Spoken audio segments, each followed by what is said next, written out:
ಧರ್ಮಸ್ಥಳ ಗ್ರಾಮದಲ್ಲಿ ಶವ ಹೂತಿಟ್ಟ ಪ್ರಕರಣಕ್ಕೆ ಸಂಬಂಧಪಟ್ಟಂತೆ ಎಸ್ಐಟಿ ತನಿಖೆಗೆ ಬ್ರೇಕ್ ಬೀಳುವಂತಹ ಸಾಧ್ಯತೆ ಇದೆ. ಎಸ್ಐಟಿ ಬದಲು ಸಿಐಡಿಗೆ ಅಥವಾ ಸ್ಥಳೀಯ ಪೊಲೀಸರಿಗೆ ಈ ಪ್ರಕರಣದ ತನಿಖೆಯನ್ನು ಕೊಡಬೇಕು ಅನ್ನುವಂತಹ ಆಲೋಚನೆ ಸರ್ಕಾರದ ಮಟ್ಟದಲ್ಲಿ ಇದೆಯಂತೆ. ಯಾಕೆ ಅಂತ ಹೇಳ್ತೀವಿ. ಅದರ ಜೊತೆಗೆ ಇವತ್ತು ಬುರುಡೆ ಚಿನ್ನಯ್ಯ ನ್ಯಾಯಾಧೀಶರ ಮುಂದೆ ತನ್ನ 183 ಸ್ಟೇಟ್ಮೆಂಟ್ ಅನ್ನು, ಹಿಂದೆ ಇದು BNS IPC 164 ಸ್ಟೇಟ್ಮೆಂಟ್ ಇತ್ತು, ಈಗ BNS 183 ಸ್ಟೇಟ್ಮೆಂಟ್ ಆಗಿದೆ. ಅದನ್ನು ದಾಖಲಿಸೋಕೆ ಇದ್ದಾನೆ. ಹೀಗಾಗಿ ಎಸ್ಐಟಿ ಆತನನ್ನು ಹಾಜರುಪಡಿಸುತ್ತೆ.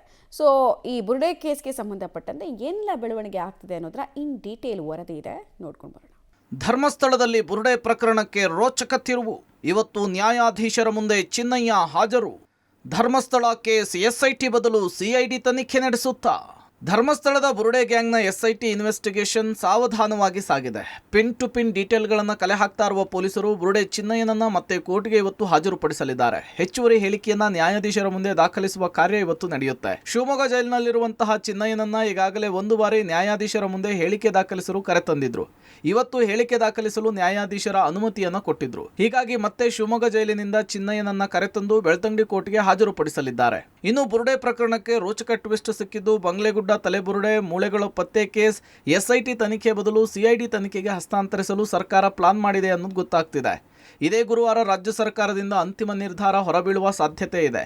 ಶವಗಳನ್ನು ಹೂತಿಟ್ಟ ಪ್ರಕರಣಗಳು ಮಾತ್ರ ಎಸ್ಐಟಿ ತನಿಖೆ ವ್ಯಾಪ್ತಿಯಲ್ಲಿ ಇರಲಿದೆ. ಷಡ್ಯಂತ್ರ ನಡೆದಿದೆ ಅಂತೇಳಿ ಕ್ರಿಮಿನಲ್ ಪಿತೂರಿ ನಡೆದಿರುವ ಬಗ್ಗೆ ಸರ್ಕಾರಕ್ಕೆ ಮೌಖಿಕ ವರದಿ ಕೊಟ್ಟಿದೆ ಎನ್ನಲಾಗಿದೆ. ಇನ್ನು ಎಸ್ಐಟಿ ಮಾಹಿತಿಯ ಮೇರೆಗೆ ಉಳಿದ ತನಿಖೆಯನ್ನ ಸಿಐಡಿಗೆ ವಹಿಸುವ ಸಾಧ್ಯತೆ ಇದೆ ಅಂತ ಹೇಳಲಾಗ್ತಿದೆ. ತಿಮರೋಡಿ ಮನೆಯಲ್ಲಿ ಶಸ್ತ್ರಾಸ್ತ್ರ ಪತ್ತೆ ಪ್ರಕರಣ. ತಿಮರೋಡಿಗೆ ಶುರುವಾಯ್ತಾ ಬಂಧನದ ಭೀತಿ. ನಿರೀಕ್ಷಣಾ ಜಾಮೀನಿಗೆ ಅರ್ಜಿ ಸಲ್ಲಿಸಿದ ವಕೀಲರು. ಮಹೇಶ್ ಶೆಟ್ಟಿ ತಿಮರೋಡಿ ಮನೆಯಲ್ಲಿ ತಪಾಸಣೆ ನಡೆಸಿದಾಗ ಪೊಲೀಸರು ತಲ್ವಾರ್, ಬಂದೂಕ್ ಸೇರಿದಂತೆ ಹಲವಾರು ವಸ್ತುಗಳನ್ನು ವಶಕ್ಕೆ ಪಡೆದಿದ್ರು. ಈ ವಿಚಾರಣೆಗೆ ಈಗಾಗಲೇ 2 ಬಾರಿ ನೋಟಿಸ್ ಅನ್ನು ಕೂಡ ಕೊಡಲಾಗಿದೆ. 2 ನೋಟಿಸ್ಗೂ ಕೂಡ ಕ್ಯಾರೆ ಎನ್ನದ ತಿಮರೋಡಿ ಬೇಲ್ಗಾಗಿ ಕೋರ್ಟ್ನ ಮೊರೆ ಹೋಗಿದ್ದಾರೆ. ಈ ನಡುವೆ ಪೊಲೀಸರು 3ನೇ ನೋಟಿಸ್ ಕೊಡೋದಕ್ಕೆ ಸಿದ್ಧತೆ ಮಾಡಿಕೊಂಡಿದ್ದಾರೆ. 3ನೇ ನೋಟಿಸ್ಗೆ ಉತ್ತರಿಸದೇ ಇದ್ರೆ ಮಹೇಶ್ ಶೆಟ್ಟಿ ತಿಮರೋಡಿ ಮತ್ತೆ ಬಂಧನವಾಗುವ ಸಾಧ್ಯತೆ ಇದೆ. ಬುರುಡೆ ವಿಚಾರಕ್ಕೆ ಸಂಬಂಧಿಸಿದಂತೆ ಮಹೇಶ್ ಶೆಟ್ಟಿ ತಿಮರೋಡಿಯ ವಿಚಾರಣೆ ಇನ್ನೂ ನಡೆದಿಲ್ಲ.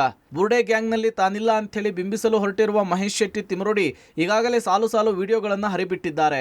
ಒಟ್ನಲ್ಲಿ ಈ ಪ್ರಕರಣಕ್ಕೆ ಎಸ್ಐಟಿ ಆದಷ್ಟು ಬೇಗ ತಾರ್ಕಿಕ ಅಂತ್ಯವನ್ನು ಕಾಣಿಸುವ ಕೆಲಸ ಮಾಡಬೇಕಿದೆ. Sukhpal Polali, public TV, Mangaluru.